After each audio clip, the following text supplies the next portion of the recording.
దేవుని సేవ చేసేటువంటి ప్రతి వ్యక్తి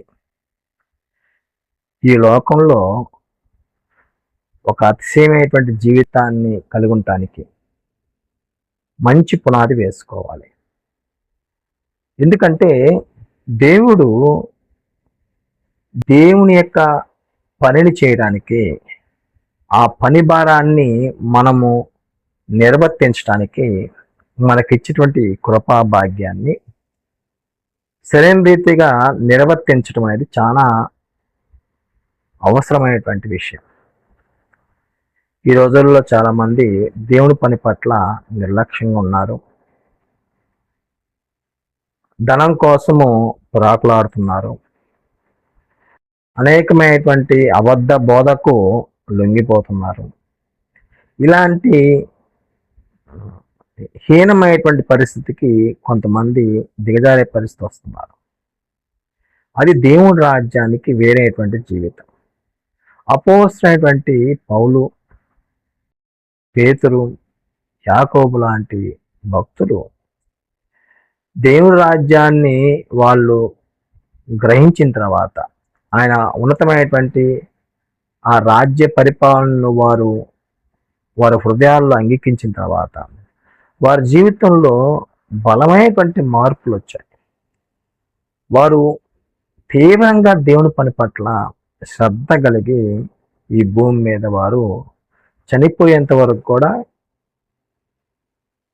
లేఖనానుసారమైనటువంటి దైవ చిత్తానుసారమైనటువంటి పనిని వారు జరిగించారు. 2 కొరింథీయులకు రాసిన పత్రిక 1వ అధ్యాయము 12వ వచనాన్ని మనం చదివినప్పుడు, పౌలు ఈ లోకంలో తన యొక్క అతిశయం ఏంటో తెలియజేస్తున్నాడు. అంటే ఒక దేవుని పని చేసేటువంటి ఒక వ్యక్తి ఈ లోకంలో అతిశయంగా దేన్ని బట్టి తను కలిగి ఉండాలి? డబ్బును బట్ట, తనకున్నటువంటి స్థితిని బట్టి, బలాన్ని బట్ట, లేకపోతే తనకున్నటువంటి హోదాని బట్ట? ఈ లోకంలో చాలామంది దాన్ని బట్టి అతిశయిస్తూ ఉంటారు, గర్విస్తూ ఉంటారు.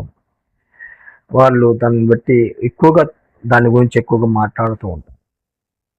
కానీ పౌలు యొక్క అతిశయము, పౌలు యొక్క ఉన్నతమైనటువంటి స్థితి ఏంటంటే, మా అతిశయం మీదనగా అని పౌలు ప్రారంభించాడు. అంటే దేవుని పని పట్ల ఆసక్తి కలిగినటువంటి వ్యక్తుల యొక్క అతిశయం ఏంటి? దేవుని పని విషయంలో శ్రద్ధగా ఈ లోకంలో ఆత్మను రక్షించేటువంటి క్రమంలో వారి యొక్క అతిశయము, వారి యొక్క ఔన్నత్యము, దేవుని పని పట్ల ఉండేటువంటి శ్రద్ధ దేని మీద ఆధారపడి ఉంటుందంటే, ఆ విషయాన్ని పౌలు వెల్లడిపరుస్తున్నాడు. లౌకిక జ్ఞానము అనుసరింపక. దీంట్లో మొట్టమొదటి విషయం ఏంటంటే, లౌకిక జ్ఞానాన్ని అనుసరింపలేదు. పౌలు దేవుని పని చేసేటప్పుడు, దేవుని యొక్క సువార్తను ప్రకటించేటప్పుడు, సిలువ వేయబడినటువంటి యేసుక్రీస్తుని మేము ప్రకటిస్తున్నామని పదే పదే తెలియపరుస్తూ వచ్చాడు. దేవుని శక్తిని పరిశుద్ధాత్మ యొక్క దృష్టాంతమునే వివరిస్తూ వచ్చాము అని చెబుతాడు పౌలు. కాబట్టి మనుషుల యొక్క విశ్వాసం అనేది దేవుని జ్ఞానం మీద ఆధారపడాలి, దేవుని యొక్క శక్తి మీద ఆధారపడాలని వారు ఎప్పుడు కూడా లౌకిక జ్ఞానాన్ని బట్టి, వాక్చాతుర్యాన్ని బట్టి కానీ, ఈ లోక సంబంధమైనటువంటి జ్ఞానాన్ని అనుసరించి బట్టి కానీ వారు సువార్త పని చేయలేదు. మనము లోక జ్ఞానాన్ని అనుసరింపకూడదు. లోకులు అనుసరిస్తున్నటువంటి మార్గంలో మన యొక్క జీవితాల్లో కొనసాగకూడదు. లోకులు దేవుని ఎరగని వారు, దేవుని చిత్తం పట్ల సరైన గ్రహింపు లేని వారు ఈ లోకంలో ఉన్నటువంటి ధనాన్ని, కోరికలని, లేకపోతే దురాసమైనటువంటి వైఖరుల్ని కలిగి ఉంటారు. అది దేవుని రాజ్యానికి వేరైనటువంటి జీవితం. దేవుని పని విషయంలో అతిశయం ఏదంటే, లోక జ్ఞానాన్ని మేము అనుసరించట్లేదు అని చెప్పేసి స్పష్టంగా అవుతున్నాడు. మరి ఏంది?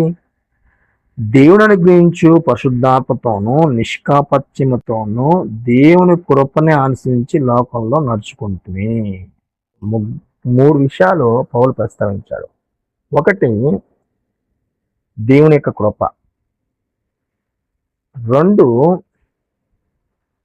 వారి యొక్క నిర్దోషత్వం, వారి యొక్క పరిశుద్ధ. మూడు, పరిశుద్ధాత్మ యొక్క నడిపింపు, పరిశుద్ధాత్మ యొక్క సహాయం. ఈ మూడు కారణాలను బట్టి వారు ఈ లోకంలో నడుచుకున్నారు.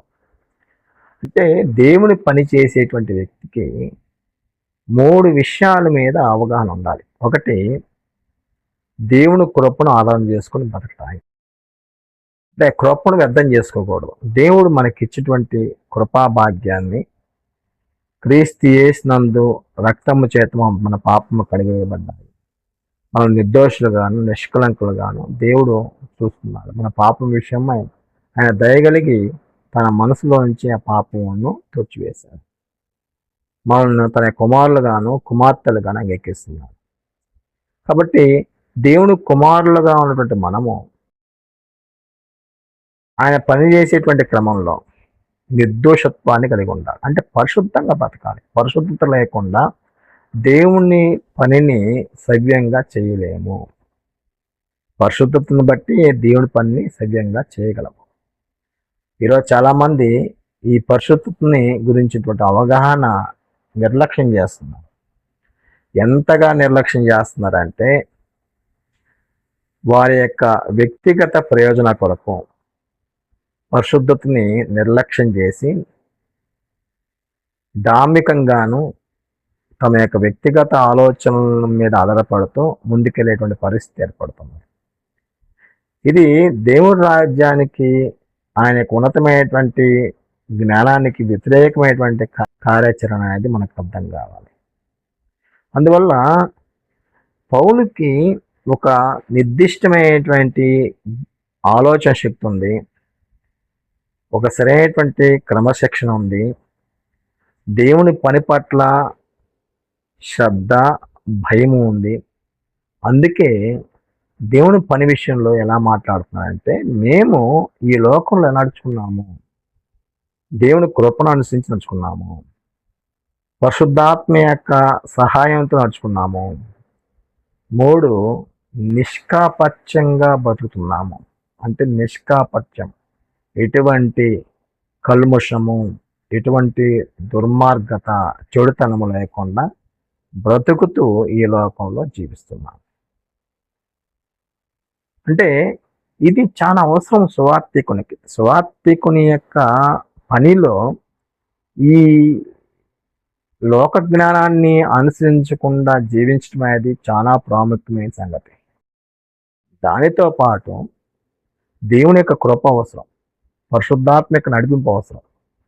నిర్దోషంగా బ్రతకటం అనేది చాలా చాలా ప్రాముఖ్యమైనది. ఈ మూడు అనగా దేవుడు, పరిశుద్ధాత్ముడు, వ్యక్తిగత తన జీవితం ఎప్పుడైతే బాగుంటాయో వారి జీవితంలో దేవుడి పనిని దేవుడు ఆస్వాదిస్తాడు.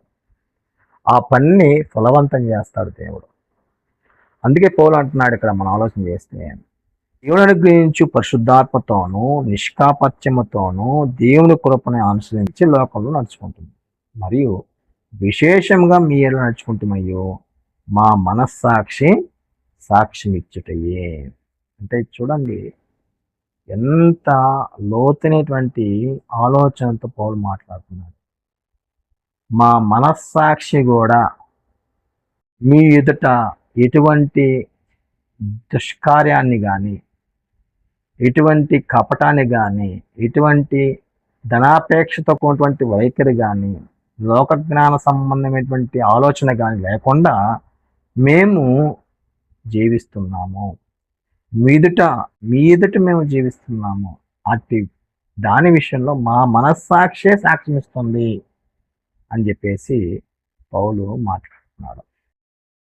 అంటే ఈ లేఖన భాగాన్ని బట్టి మనం ఆలోచన చేస్తున్నటువంటి విషయం ఏంటంటే, సువార్త పని చేసేటప్పుడు సువార్తికుడు ఉండవలసినటువంటి అతిశయము, తన యొక్క గౌరవకరమైనటువంటి జీవిత విధానము, ఎలాంటిదై ఉండాలి, ఎంత ఉందాతనంగా తన యొక్క వ్యవహారిక శైలి ఉండాలి అనేది ఆలోచన చేస్తే లోక జ్ఞానాన్ని అనుసరించేటట్లుగా మన యొక్క జీవితాలు ఉండకూడదు. ఒకటి. దానితో పాటు మన జీవితం ఈ లోకంలో దేవుని కృపను అనుసరించి జీవించాలి. పరిశుద్ధాత్మ యొక్క సహాయము చేత మన యొక్క జీవితాలు నడిపింపబడాలి. ఎప్పుడైతే పరిశుద్ధాత్మను నడిపిస్తాడో ఈ భూమి మీద మన యొక్క జీవితము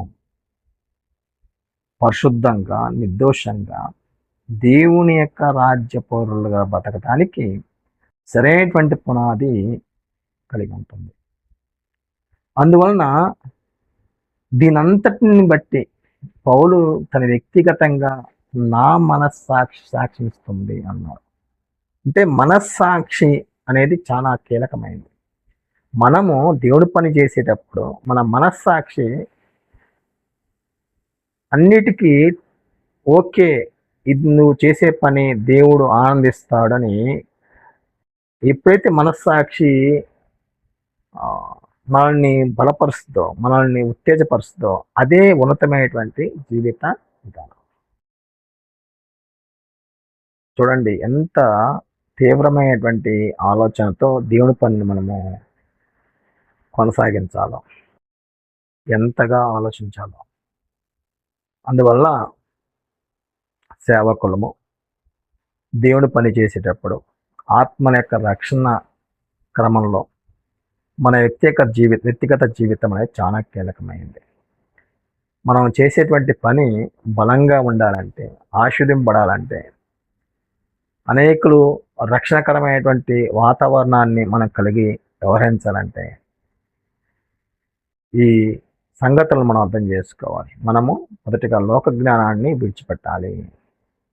2, దేవుని కృపను అనుసరించాలి. పరిశుద్ధాత్మిక సహాయం చేత మన నడిపింపు ఉండాలి. 3, మనము వ్యక్తిగతంగా పరిశుద్ధంగా బతకడానికి తీర్మానించుకొని జీవితాన్ని కలిగి ఉండాలి. ఎంతటికి మీద మన మనస్సాక్షి కూడా సాక్ష్యం ఇచ్చేట్లుగా ఈ పని పట్ల, మన యొక్క సేవ విషయంలో, మన పని, మన జీవితము, మన వ్యక్తిగతమైనటువంటి ఆలోచనలు అన్నిటి విషయంలో కూడా మనస్సాక్షి ఒబే అవ్వాలి. ఇది దేవుడి పని నువ్వు సక్రమంగా చేస్తున్నావు అని మనస్సాక్షి కూడా ఒబే అవ్వాలి. అలాంటి ఆలోచనతో దేవుడి పని చేసినప్పుడు ఆ పని ఫలవంతంగా ఉంటుంది. కాబట్టి మన అస్యము ఇంత బలమైనటువంటి తీర్మానం మధ్య పనిచేయగలగాలి. ఇంత బలమైనటువంటి ఆలోచన శక్తితో